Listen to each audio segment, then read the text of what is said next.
as Dr. Baswedan, it was a fascinating talk and it was very focused on the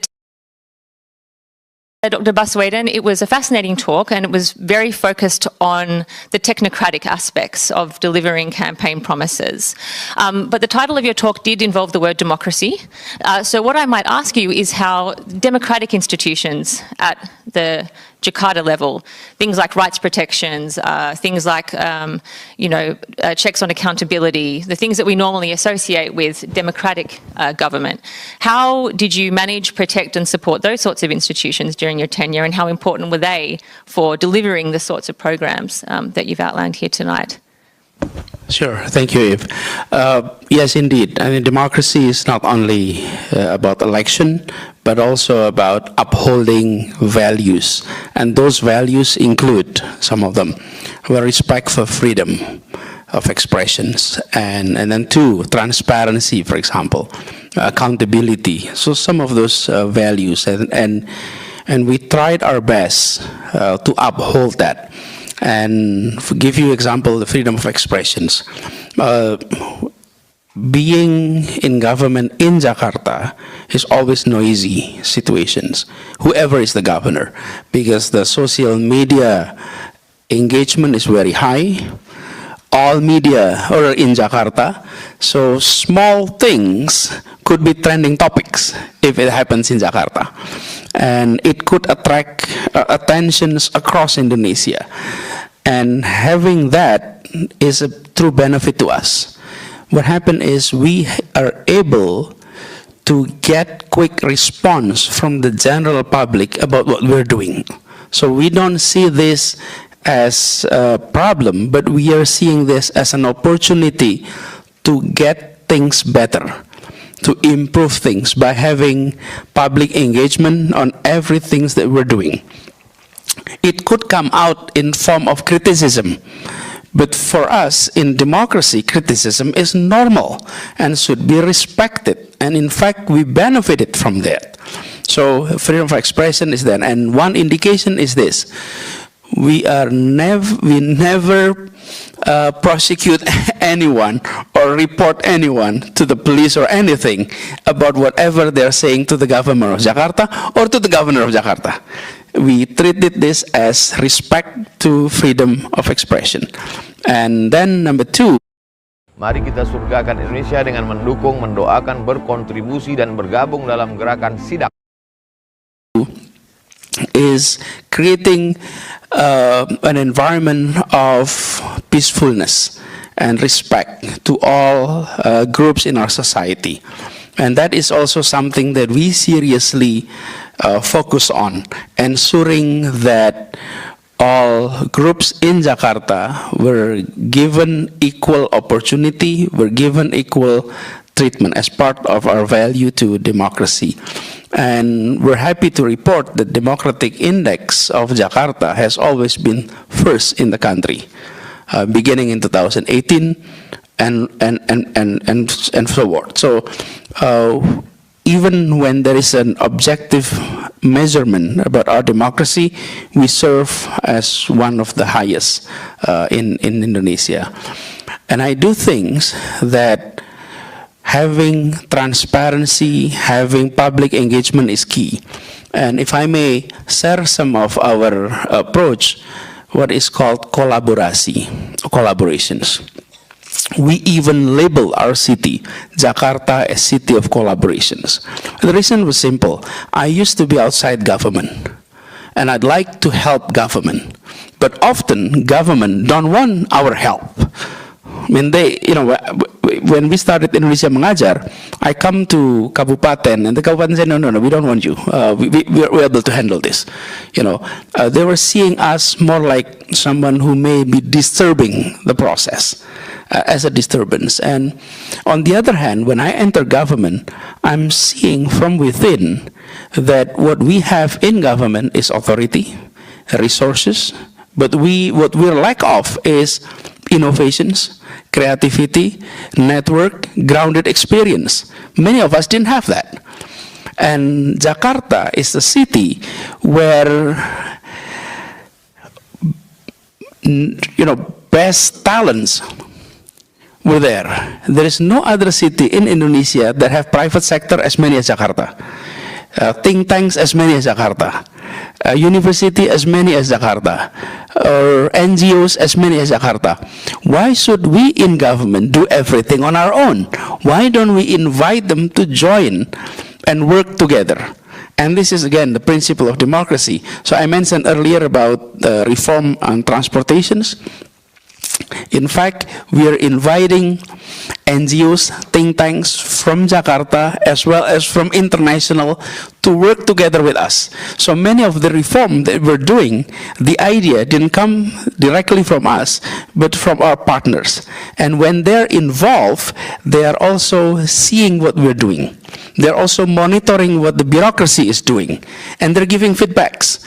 Things that they didn't like, things that they criticize, it's things that is not right, they report it to us. And yes, it requires extra energy, but at the end, we improve the quality of governance and the delivery of that process. Thank you very much, Buck. Okay, so questions from the audience. I've got Nava here, Hal Hill, and the gentleman there at the back with the shirt on there. So that's three, and we'll take three at once if we can. So one microphone. Nava, one up here. Yeah. Thank you so much, Pak Anies, for the presentation. My name is Nava. I'm a PhD student here. Over the course of my fieldwork, I was researching about Islamist groups, alumni of the 212 movement, and especially the women activists. And, you know, I got all the updates about all your achievements from my respondents. And so they are some of your biggest fans. So, you know, when I asked them, you know, why do you work so hard for Pak Anies campaign? Because they are volunteers for, you know, Sobat Anies. They really work laboriously day and night, unpaid, for the success of your campaign. And when I asked them, you know, what do you hope from Pak Anies? And they said, first, they want clean governance, and then they want you, they also believe that you would impose a kind of Islamic orthodoxy and Sharia-based moral values. To what extent and how would you translate those demands into your policies? Thank you. Just an easy one to start. And yes, and then Hal Hill. Yeah. Thank you. My name is Budi. I came all the way from Jogja, Mas. I want to be straightforward. So this is in relation to next year, yeah, when you, the only person now being endorsed by Pak Surya Paloh. So yesterday, Pak Prabowo met with Pak Surya Paloh, and the press conference, Pak Surya Paloh mentioned, of course, we need to be polite and still working together for future Indonesia. But Pak Prabowo said that if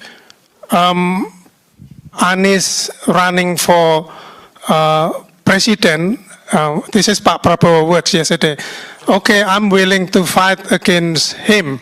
So my question, would you be willing to fight against him in the next election, Pak? Thank you. And Professor Hal Hill, yes, please. Pak Anies, selamat datang. Very nice to see you again. Thank you for your interesting talk. By the way, I think you're being too modest. Your city is 11 million people, but as I understand it, it doubles to the Australian population size during the day. So you've got an even bigger job than you talked about. So let me, if I may ask you an economics question, since I first met you as an economics student at Gadjah Mada. So, and your prospective career looking forward. So the Indonesian economy has done quite well during the democratic era, last 25 years. And I'd argue, and a lot of people argue also, that one of the reasons is that the key economics position. Aku punya kuis untukmu. Apa itu satu ekor burung dalam bahasa Inggris? Have been sort of insulated or outside the political process. That is, the two key posts, Menteri Keuangan and Bank Indonesia Governor, have typically been technocratic people, exemplified currently by Ibu Sri Mulyani and Pak Peri Warjio. So that seems to be a crucial part of the Indonesian political economy construct in the democratic era.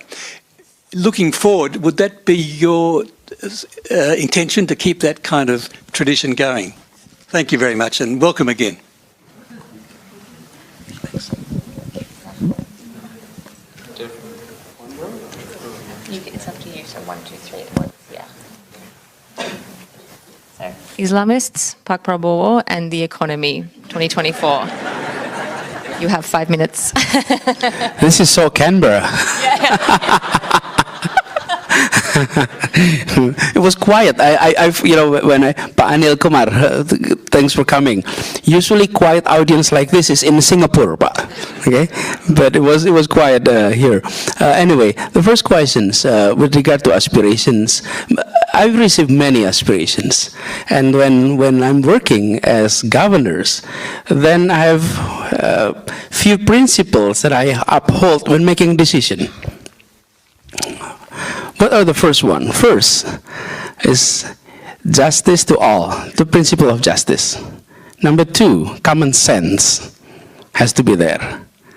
Okay. Number 3 is public interest. And number 4 is rules and regulations and undang-undang. Okay. So I didn't work the other way around, Pak. Because most of us in government will be working the other way around. Number 1 is following rules and regulations, but sometimes they're not making sense. Okay? And sometimes they're not in the public interest. And sometimes it doesn't reflect the principle of justice. So, our approach has been like that. So, principle of justice, and then common sense, akal sehat, and then public interest, and then rules and regulations. So with that, I believe that's the very principles of Islam too, is justice. So that has been our approach. And if you are witnessing Jakarta in the past 5 years, we try to always ensure that 4 principle is being adopted. So it's not specifically only for a certain religious group, but also to all. And that has been the approach. And I like to carry on that approach toward the future. Second questions. I think I really need to listen to the quote, Pak. But would you be willing to fight against Pak Prabowo? That was the questions, right? What do you think, Pak?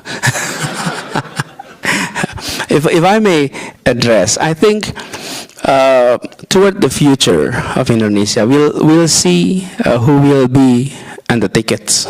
We don't know yet. And I myself, if I were asked 6 months ago, I never expected the nomination come that early. I always thought that presidential nominations would perhaps start around May and June this year. That was, my thinking. And that's why after I finish my term in October, I like to take a break, perhaps sabbatical, and do a little bit of work before election cycles. And I wasn't sure which directions I will be going. I may be going for re-election for Jakarta, which is also next year. But it can also be a national elections. And I was always being frank. I wasn't sure. Why? Because I'm not the leader of a political party. I cannot nominate myself through political parties. For the gubernatorial elections, non-partisan candidate is possible. But for the presidential elections, there is no non-partisan candidate. So it has to be nominated by political party.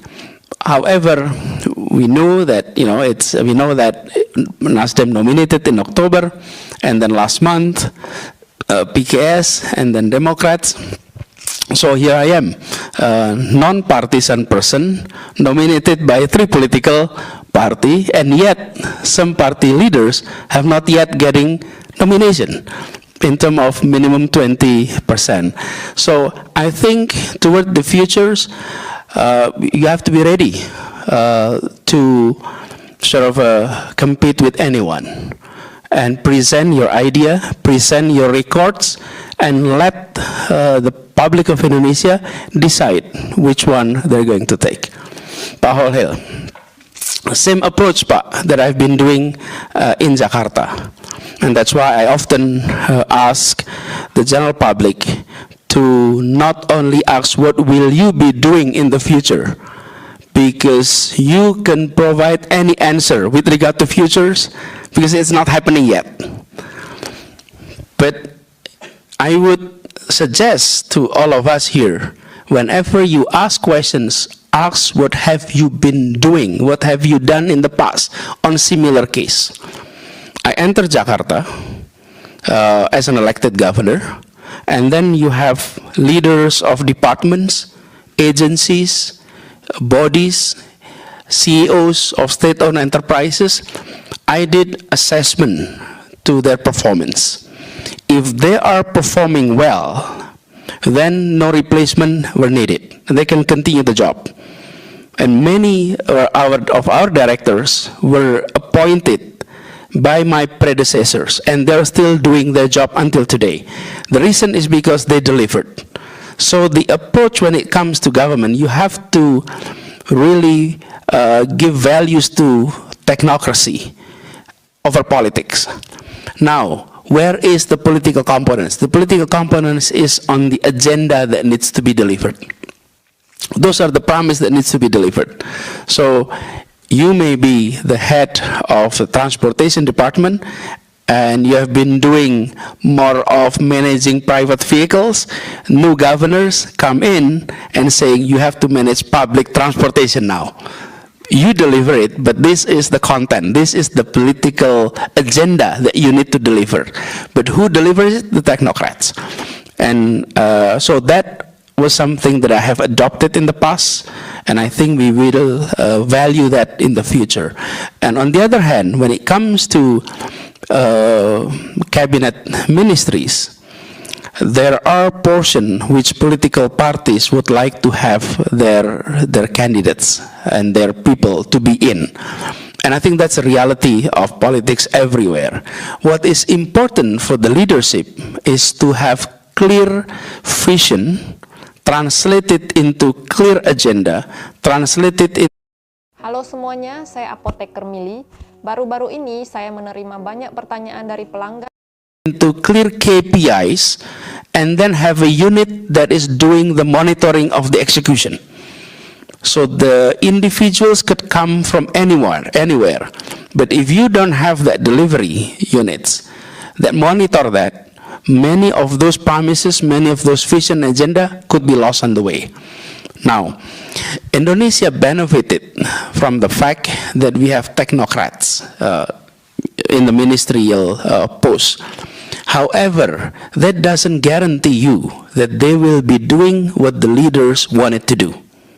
They will not be partisan, but that doesn't mean non-partisanship is according to the agenda of the leaders. So I think this is two different things, but having the technocrat is good, but having clear agenda, clear priorities, and clear KPIs is as important. Otherwise, non-partisanship could go on their own way, not in the way that the leaders is envisioning. Begitu Pak Holil. Terima kasih. Thank you very much. We are actually on time at 7 o'clock. I'm okay, yeah. You're okay. If anyone does need to leave, that's fine. But Pak Anies has been very generous and is happy just to go a little bit over time because we're running a bit late. So other questions, if we could keep them super, super brief. This gentleman here was so fast, I have to give him the microphone. Pak Terry over here, and then we'll see how we go for time.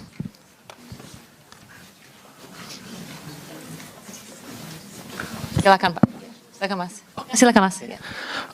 Thank you, Dr. Baswedan. My name is Teguh. I'm currently studying strategic studies.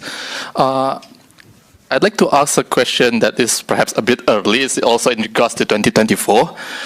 As you are one of the possible candidates for the running election at 2024, can I please get some of your thoughts on Indonesia's defense policy? Because if you will be running for 2024, I'd like to know how your views on Indonesia's defense policy will be.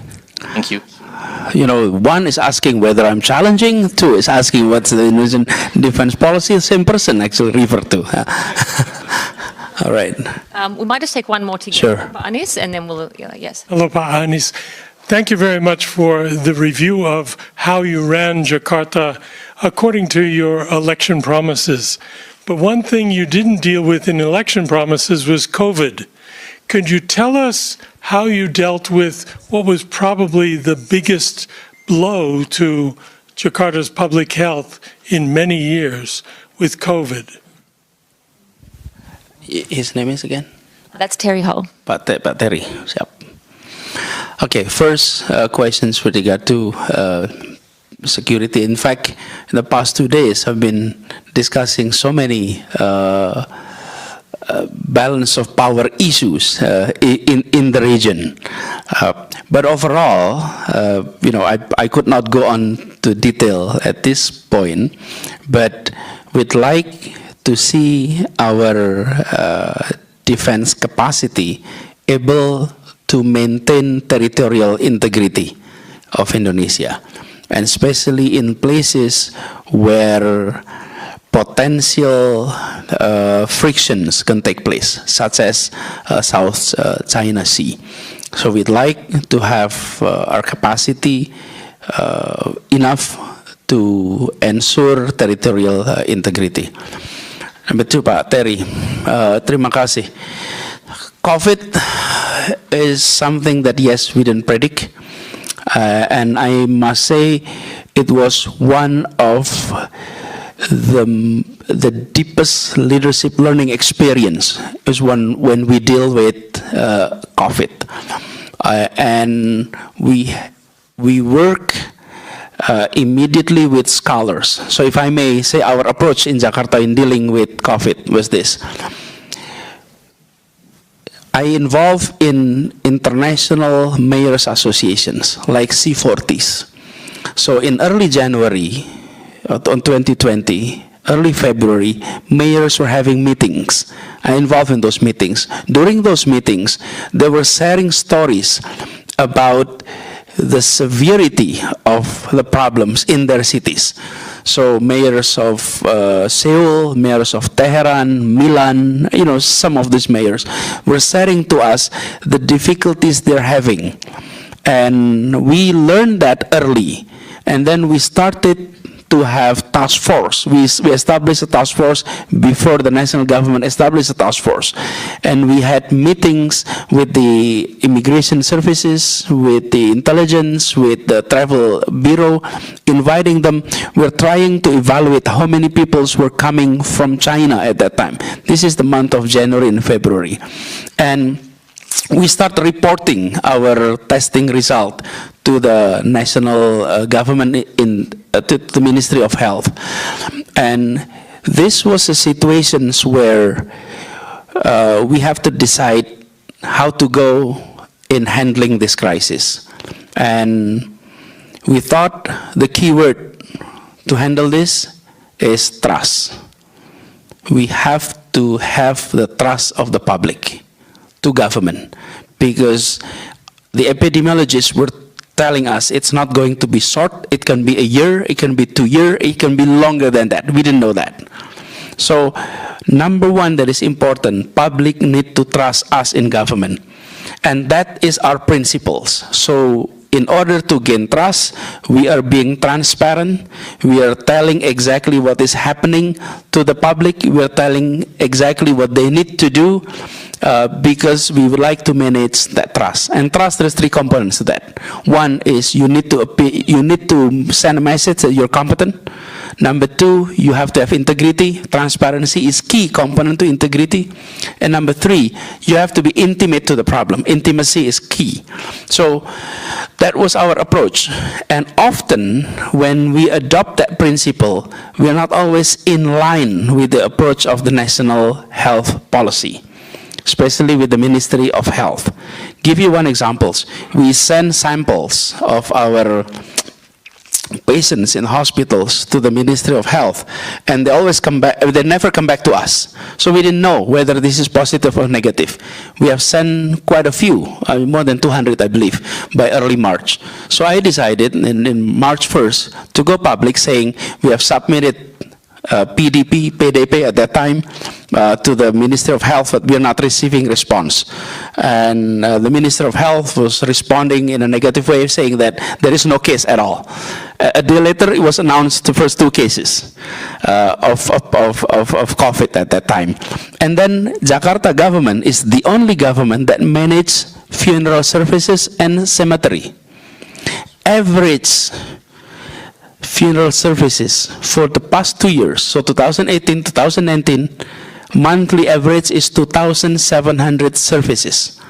In the month of March, jumped to 4,300, right? And the month of April, it reached 4,500.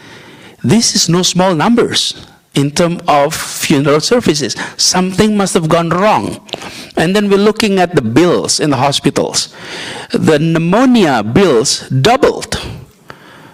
Something must have been wrong. And we're in the situation in which, on the one hand, you're listening to mayors across the globe saying there is a problem. On the other hand, we're talking to the Ministry of Health, who are trying to isolate this problem and say, you know, this is not a big deal. And then you're talking to the general publics who are worrisome. And that was the time that we decided we will go public, we will create our own policies and move forward with bold policies on protecting our citizens.